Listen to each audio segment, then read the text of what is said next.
Let's talk some more about mounting the rolls to the frame. First, you want to start with the finished roll. Now, you want to guide that finished roll with it being empty underneath, through the machine, through the neck of the machine, and then attach it to your frame. So that's the first step. Now, second step is you want to start with your quilt backing. Now, the it's the wrong side of the material will be actually what you see, because the good side is face down, of course, because that's the back of your quilt. You'll take that and you'll attach it to the finished roll, and then you bring in your batting. The batting goes next, and the last, what's on top here that we're working with, is the finished roll, or the quilt top. And of course, you're looking at the quilt top as you're working. These are some real simple things, and I know you figure them out on your own, but I'm trying to save you some time and make this enjoyable. You know what?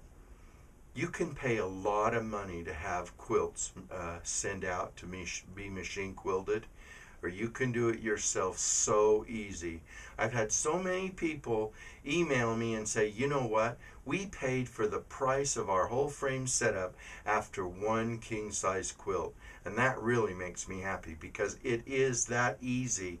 And it's not just easy for those that have a lot of experience, but it's easy for beginners. This is something you can do. In beginning machine quilting, there's something I recommend, and that is, before you start on your prize piece, set up a little sample quilt first, even a couple of them, whatever. Take some fabric, something that's got a pattern. This is great here, something like this, because it has some different arcs, some different lines, it has some squares you can practice on going around, and just set up a little practice one and you'll really get the feel for it. I want to talk to you about the type of work that I prefer with this frame, or really with any frame. I really prefer free motion stippling type things, and I generally don't try to go with set patterns, but you can, I guess you could put a stylus on the handle of the machine, and then you could have a pattern that you try and follow that way. I find it rather cumbersome. It's not something I really enjoy doing, so I like the free motion and such. However, there are times when you do want a very specific pattern as part of the design of the quilt. So what I do is I'll take the quilt marking pencil that you get from the fabric store and try it first on some fabric. Make sure, some of them are chalk type, or some disappear.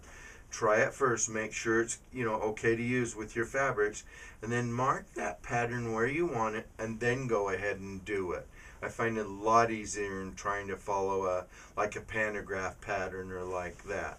So again, these are things you'd figure out, but we're really hoping to make your machine quilting process enjoyable and relaxing. Now, one more thing I want to add. There's a lot of different free motion stippling patterns you can do. Try this.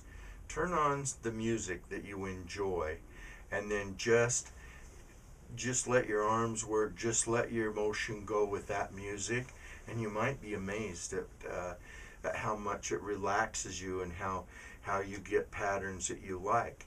It's interesting. I did some teaching, art teaching at the college on drawing, and we would take different types of music with a group of students and play it.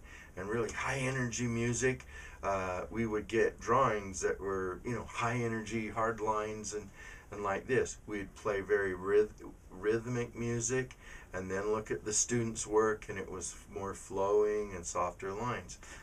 You can apply this to your quilting, so try it.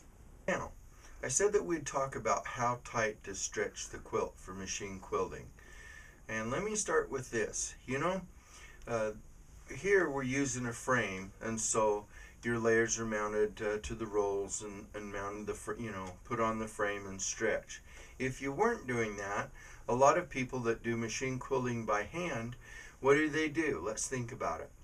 Well, they have their layers and they baste them together in different ways. Sometimes they spray baste them, and sometimes they just pin them or tack here or there.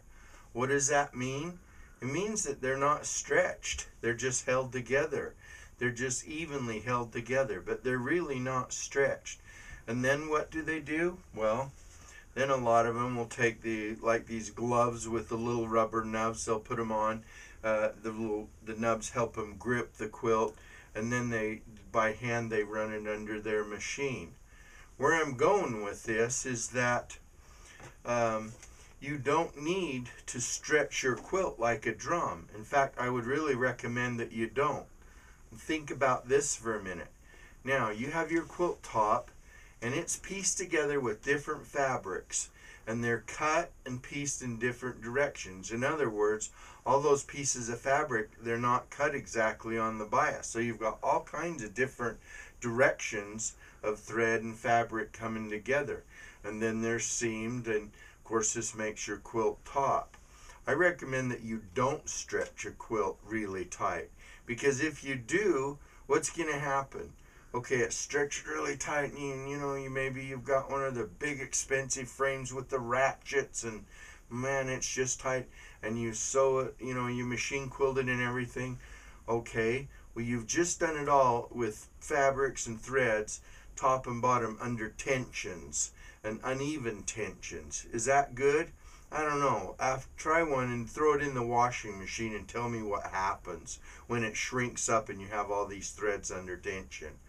So I really don't think that you should stretch it very tight. Now, on the one with my frame, you stretch it between the rolls a little bit. It's just lays nice and flat. It's a little bit taut but not tight. And then from the end frames, you can run a clip over and stretch it a little bit there. Again, mostly just to keep it level and somewhat taut. It's really not stretched very much.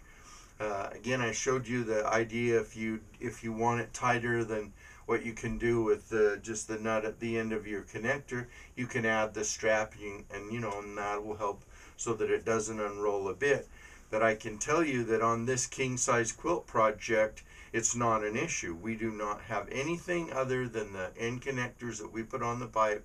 Put it on, tighten it, we're fine. It doesn't unroll, it doesn't unravel, and it's working just great. Now, there's a few other things I want to tell you about, and then we're going to break, and I hope you'll join the next parts of the project. But when we use the different threads, a lot of different threads are kind of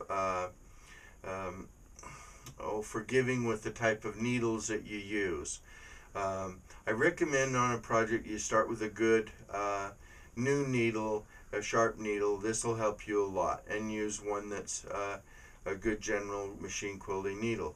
The one exception where we've found that you have to have a very specific type of needle is for metallic threads. We've found that if you do not have a needle, metallic thread needle, then regular needles, you will break that thread over and over again. This is what we've found, and so I hope that helps you. Get yourself a variety of needles to use with your threads. I think that'll help you a lot.